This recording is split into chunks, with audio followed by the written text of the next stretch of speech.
हम सायादार पेड़ जमाने के काम आए, हम सायादार पेड़ ज़माने के काम आए, जब सूखने लगे तो जलाने के काम आए। नमस्कार, मैं शशिकांत सिंह आने आज एक बार फिर मुखातिब हूँ आपके अपने चैनल आने के इस पोइट्री एपिसोड के स्पेशल भाग के साथ। और आज के इस एपिसोड में हम बात करने वाले हैं ऐसे शायर, ऐसे कवि बारे में जिनकी कविताओं के बिना कोई भी कवि सम्मेलन भारतवर्ष में या विदेशों में हो रहा हो, कोई भी मुशायरा हो रहा हो, उनकी कविताओं, उनके नज़्म के बिना वो कवि सम्मेलन अधूरा रहता है।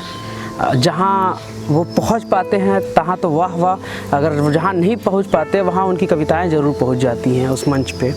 ज़्यादातर जो कवि होते हैं या शायर होते हैं परिवार के किसी स्पेशल सदस्य के बारे में लिखते हैं, लेकिन ये ऐसे कवि हैं जिन्होंने परिवार के हर एक सदस्य के बारे में कविताएं लिखी हैं, नज़्म लिखे हैं, शायरियाँ लिखी हैं। जी हाँ, आप सही समझ रहे हैं। आज हम बात करने वाले हैं इस टाइम के जो सबसे ज़्यादा पॉपुलर शायर हैं जनाब मुनव्वर राना जी, उनके बारे में बात करने वाले हैं। जब भी कश्ती मेरी सैलाब में आ जाती है, माँ दुआ करती है हुई मेरे ख्वाब में आ जाती है। रोज़ मैं अपने लहू से उसे ख़त लिखता हूँ, रोज़ उंगली मेरी तेज़ाब में आ जाती है। दिल की गलियों से तेरी याद निकलती ही नहीं, सोहनी फिर इसी पंजाब में आ जाती है। रात भर जागते रहने का सिला है शायद, मेरी तस्वीर ही महताब में आ जाती है। एक कमरे में बसर करता है सारा कुनबा, एक कमरे में बसर करता है सारा कुनबा, सारी दुनिया दिले बेताब में आ जाती है। और ज़िंदगी तू भी भिखारिन की रिदा ओढ़े हुए, कूचाए रेशमो कम ख्वाब में आ जाती है। और आखिरी शेर है कि दुख किसी का हो छलक उठती है मेरी आँखें, दुख किसी का हो छलक उठती है मेरी आँखें, सारी मिट्टी मेरे तालाब में आ जाती है।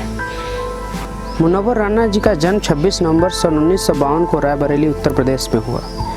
इनका पूरा नाम सैयद मुनव्वर अली राणा था।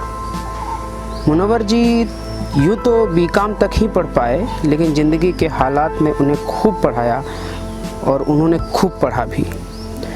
गजल गाँव, पीपल छाँव सब उनके लिए, नीम के फूल, बदन सराय, कहो जिले इलाही से, बग़ैर नक्शे का मकान, घर अकेला रह गया, सफ़ेद जंगली कबूतर और मुनव्वर राना की 100 गज़लें हिंदी और उर्दू में प्रकाशित हुई हैं।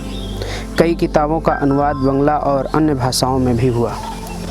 उन्हीं की एक और रचना है जो काफ़ी पसंद करते हैं लोग, वो मैं आप लोगों के बीच में रखना चाहता हूँ कि बहुत पानी बरसता है तो मिट्टी बैठ जाती है, बहुत पानी बरसता है तो मिट्टी बैठ जाती है, न रोया कर बहुत रोने से छाती बैठ जाती है।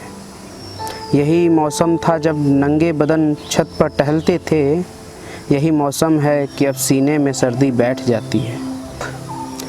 चलो माना कि शहनाई मसरत की निशानी है, चलो माना कि शहनाई मसरत की निशानी है, मगर वो शख्स जिसकी आके बेटी बैठ जाती है।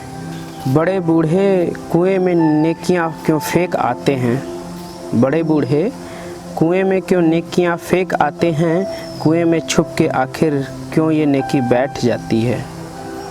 नकाब उल्टे हुए जब भी चमन से वो गुज़रता है, नकाब उल्टे हुए जब भी चमन से वो गुज़रता है, समझकर फूल उसके लब पे तितली बैठ जाती है।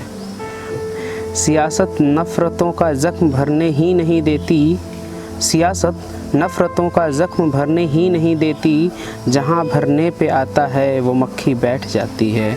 और आखिरी शेर है कि वो दुश्मन ही सही आवाज़ दे उसको मोहब्बत से, वो दुश्मन ही सही आवाज़ दे उसको मोहब्बत से, सलीके से बिठाकर देख हड्डी बैठ जाती है।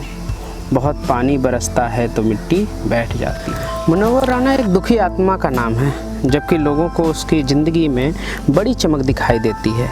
कलकत्ते और दिल्ली से पूरे मुल्क में फैला हुआ उनका कारोबार, हवाई जहाज़ों, रेलगाड़ी के पहिए, रेल के एयर कंडीशन डिब्बे और चमचमाती हुई कारों में उनका सफ़र, सितारों वाले होटलों में उनका क़याम, उनका सुखी संसार जहाँ उनकी जीवन संगिनी हंसती हुई गुड़ियों जैसी बच्चियाँ और किलकारियाँ भरते हुए फूल जैसे मासूम और चाँद जैसे प्यारे बेटे के अलावा ज़िंदगी को आयामों अमाई से गुजारने के लिए नए से नए और अच्छे से अच्छा सामान मौजूद है, लेकिन उनका सबसे बड़ा दुख गांव से नाता टूट जाने का है। यह और ऐसे ही बहुत से दुख उन्हें सताते हैं।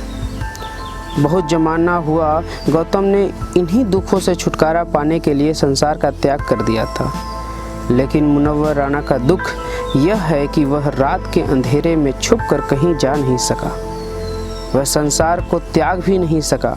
शायद यही वजह है कि उसने शायरी के दामन में पनाह ढूंढ ली और अपने दुखों को इस तरह हिफाजत के साथ रखा जैसे औरतें अपने गहने को संभाल कर रखती हैं।